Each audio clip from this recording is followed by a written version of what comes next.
I just found out they installed a statue of the Grinch in Wythenshawe Park.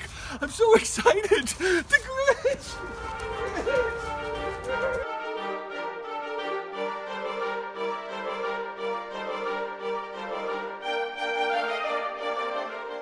Know what you're thinking? That's not the Grinch. The Grinch is a lovable character created by Theodore Geisel. He's like the unfortunate love child of Suella Braverman and Oscar the Grouch. So why did I bring you to see this guy? Well, this guy really did steal Christmas, and he didn't give it back. He stole Christmas, he outlawed dancing, he outlawed singing, he outlawed drinking, and worst of all, he outlawed football. So who is this guy? And more importantly, why is there a statue of him in Manchester?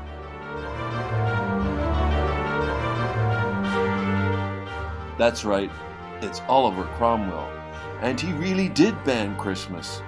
From 1649 to 1660, England was a republic ruled by Oliver Cromwell. They had executed the king, Charles I, after a bloody civil war. Cromwell had become king in all but name. The period is seen as an early flowering of English democracy by some, or as a very dark period in history by others. Sculpted by Matthew Noble, it was the first statue of Cromwell to be unveiled in the country. The statue was originally erected in 1875 outside Manchester Cathedral.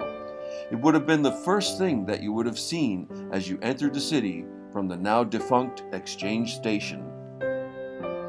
The project, including its intended site in Manchester's new town hall, was contentious, exposing political and religious divisions within the community, reinforcing the view that the reassessment of Cromwell's place in the making of modern Britain was far from settled.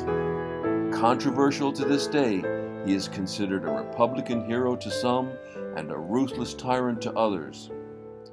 Plans for a statue of Cromwell in Manchester were first suggested in 1860 by Thomas Goadsby, who became mayor of Manchester in 1861. He was married to Elizabeth Salisbury Grime. Elizabeth, through Thomas, became involved in the commissioning of two statues, one being Prince Albert, the other Oliver Cromwell, two very incongruous characters. During this period, Oliver Cromwell was viewed as a champion of public reform by liberal radicals. Manchester was a radical supporter of Parliament during the Civil War, and it was a group of liberal politicians who agitated for a statue. Cromwell probably never set foot in Manchester. It was what Cromwell represented that attracted the liberals of the city. Many liberals saw him as an ideal symbol of their progressive city. Wherever liberals and nonconformists took power in Britain, Cromwell's stock rose. Thomas Goadsby died in 1866, and 2 years later, Elizabeth married widower and fellow councillor of Thomas, Abel Heywood. Abel was twice mayor of Manchester and is famous for the building of a new town hall. Queen Victoria was no fan either. Cromwell had executed her ancestor, Charles I. She refused to come to the opening of the new town hall unless it was removed. It wasn't, so she didn't. It was nicknamed the pedestrian's friend. It was sited in the middle of a busy road. There was pressure for its removal from those who saw it as a traffic hazard. It finally fell victim to a one-way traffic scheme in 1968, and it was removed to Wythenshawe Park, where it faces Wythenshawe Hall.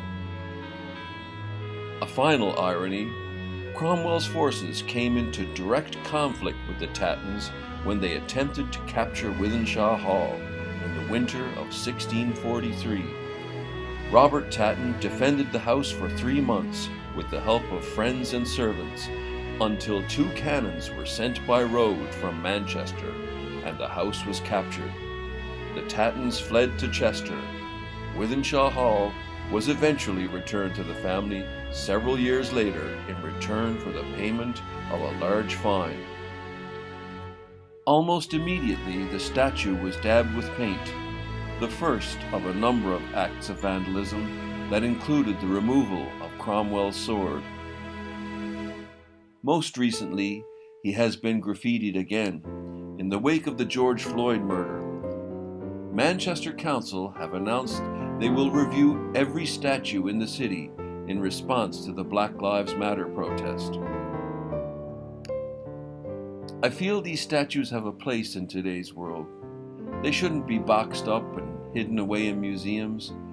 There's plenty of information about Cromwell in those places.